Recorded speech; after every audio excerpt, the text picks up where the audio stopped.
¿Qué es el diezmo? El diezmo significa sacar el 10-1. Diezmero, la persona que paga el diezmo. Y son diezmeros en las iglesias evangélicas todas las personas que están bautizadas y en plena comunión. Además de un sinnúmero de personas en las demás religiones que pagan el diezmo porque han creído esta promesa. En Deuteronomio capítulo 12, versículo 17, el Señor nos dice: no te comerás el diezmo de tu grano, ni de tu aceite, porque de Jehová son.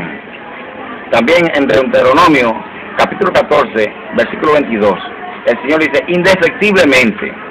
La palabra indefectible significa que no puede faltar o dejar de hacer.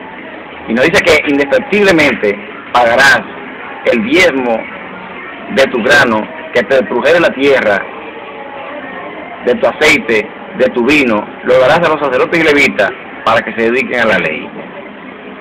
También en Deuteronomio capítulo 26, versículo 12, el Señor nos dice: cuando acabe de diezmar en el tercer año, que es el año del diezmo, darás también al levita, al huérfano, a la viuda y al extranjero, para que coman en tus aldeas y se sacien.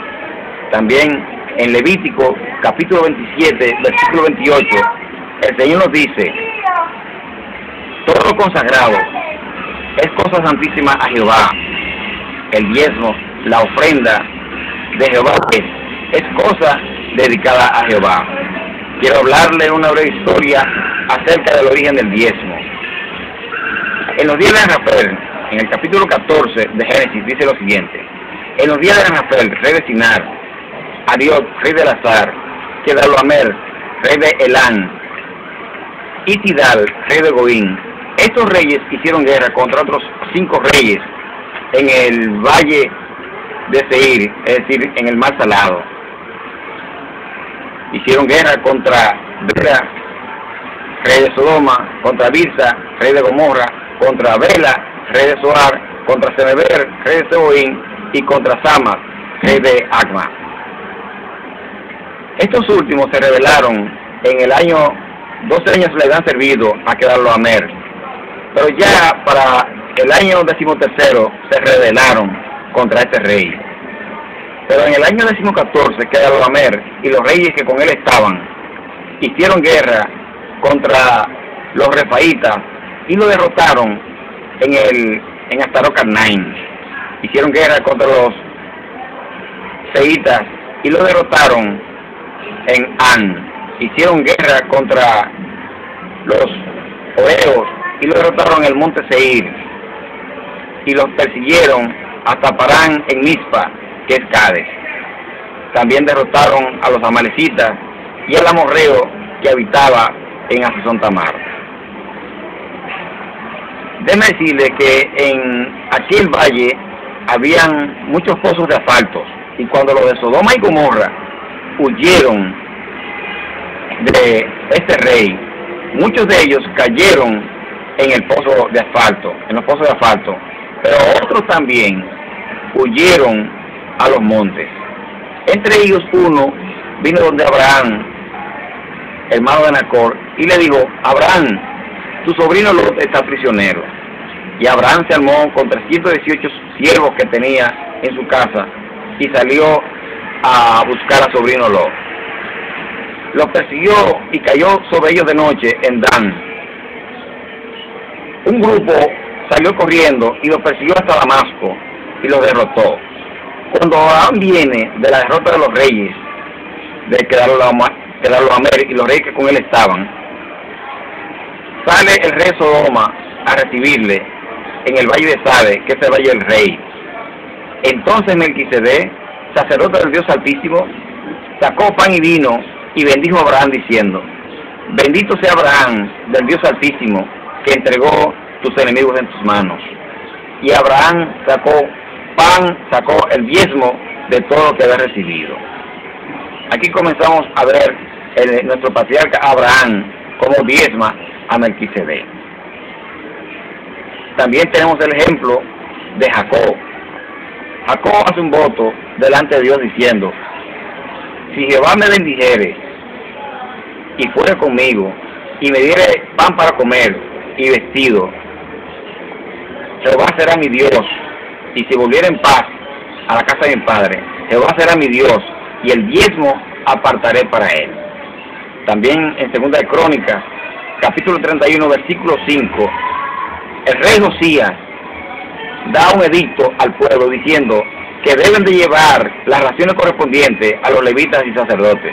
Entonces, todo Israel y todo Judá llevó el diezmo al templo para ser entregado a los sacerdotes y levitas. Ahora bien, ¿quiénes reciben el diezmo?